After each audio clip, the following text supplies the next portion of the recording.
In this question, G is a subgroup. G is a subgroup of R. Here operation is addition, and G is m plus n root 2.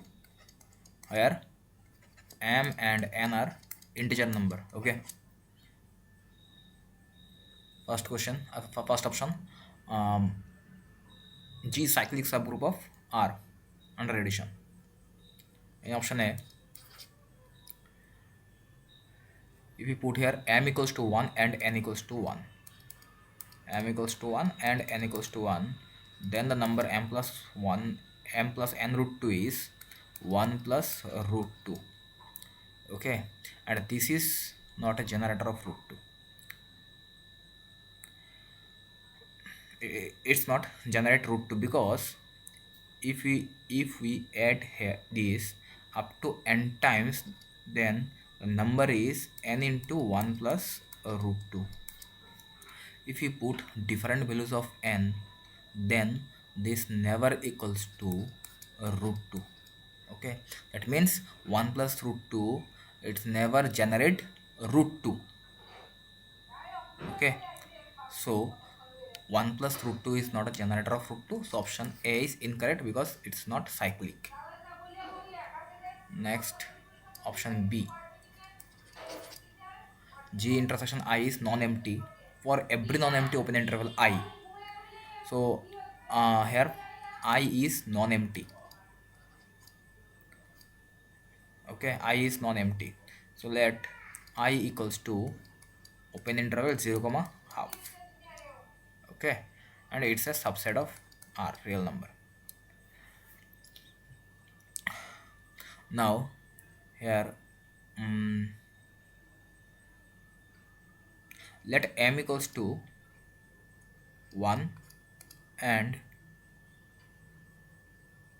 m equals to, suppose m equals to minus 1 and n equals to 1, then the number m plus n root 2 is minus 1 plus root 2, and which is equals to 0.414 something, and which is belongs to in this interval I. Okay, that means the number minus 1 plus root 2 belongs to I, and this is also belongs to G. So minus 1 plus root 2 belongs to G intersection I. That means G intersection I is non-empty.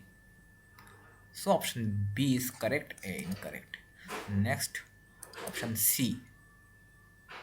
Here G is closed. In option C, here G is closed. G is closed subset of R. G is closed, that means the set of all limit points of G is subset of G. Okay, if you put here m equals to 1, m equals to 0 and n equals to 1, then the number is root 2, which is belongs to G,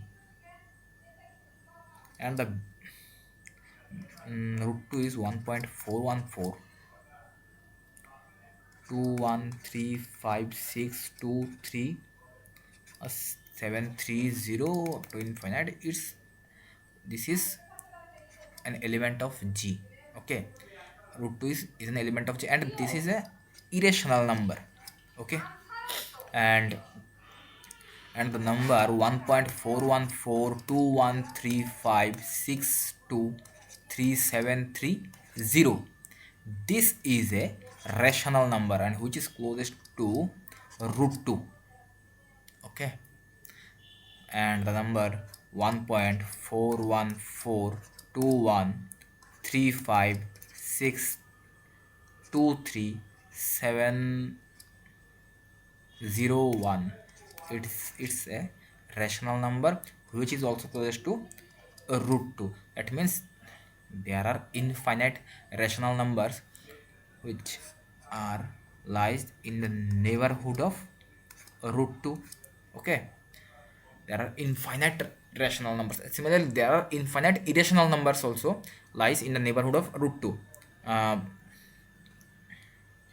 this is the rational number. Suppose this is r, and 1.41421356237012193 up to infinite. This is the irrational number which is closest to root 2.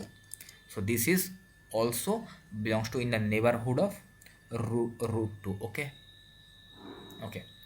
suppose this rational number r lies here in the neighborhood of root 2. Okay,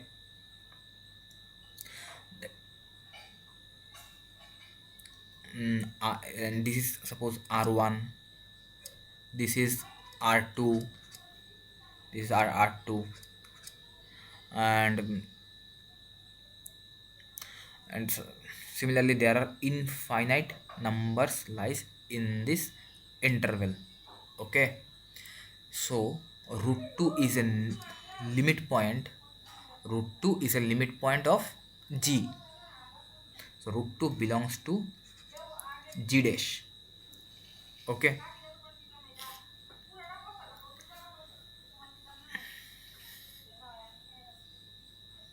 so root 2 is a limit point of g dash. Okay, and now mm, in the neighborhood of root 2, in the neighborhood of root 2 there are infinite rational numbers and irrational numbers. Okay, suppose this is a rational number.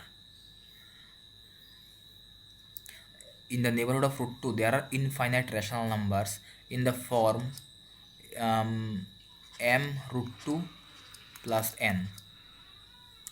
So in the neighborhood of r there are infinite numbers in this form. That means r is a limit point. That means r is a, in the neighborhood of r there are infinite numbers. Okay, so r is a limit point of g. So r rational number belongs to g dash. Okay, but r does not belongs to g. That means g dash is not a subset of g. So g is not closed. Okay, next option D.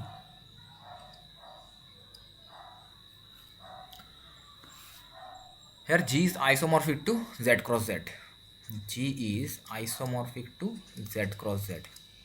G is isomorphic to Z cross Z if f is a function such that G to Z cross Z. So G is isomorphic to Z cross Z when f is 1 1 and on 2 from G to Z cross Z. Okay, so for 1 1 let fx1 equals to fx2. Okay, and x1 is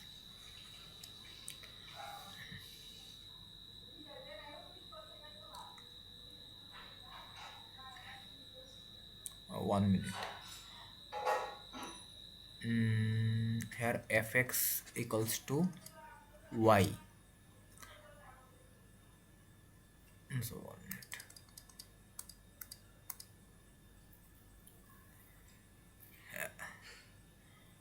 Here x belongs to g. Okay, and fx belongs to z cross z. So let x equals to m plus n root 2 and fx is m comma n. Okay, and because the elements in z cross z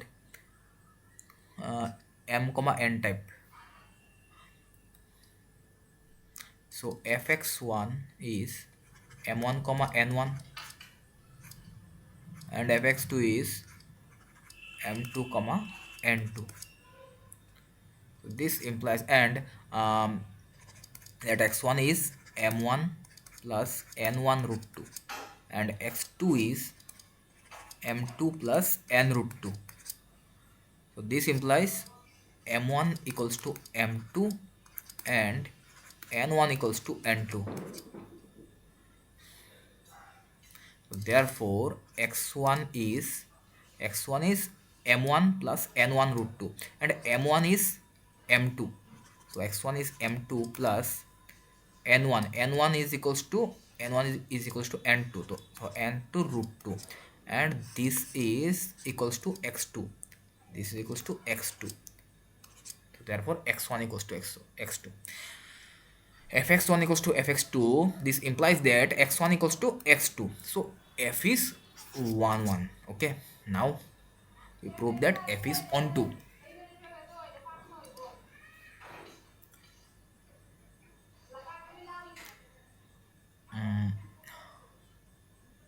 Here f such that g2 z cross z. The elements of g are in this form m plus n root 2, and the element of z cross z in this form m comma n. Okay, f is onto if every element of z cross z has an pre-image in G. Okay, if we put here m equals to 1 and n equals to 1, m equals to 1 and n equals to 1, then the number is 1 comma 1, which is an element of z cross z. Okay, and if we put here m equals to 1 and n equals to 1, this is also an element of G. Okay, and if we put here m equals to minus 1 and m equals to 1, this is an element of z cross z. Now if we put here m equals to minus 1 and n equals to 1, this is also an element of G. Okay, so if we put here different values of, for different values of m and n, there exists an element in G. Okay, that means for all m comma n belongs to z cross z, there exists an element m plus n root 2 in G. So f is onto. So f is onto. That means f is 1 1 and onto. So G is isomorphic to z cross z. So option D is correct. Option B and D are correct option. A and C are incorrect options. Okay.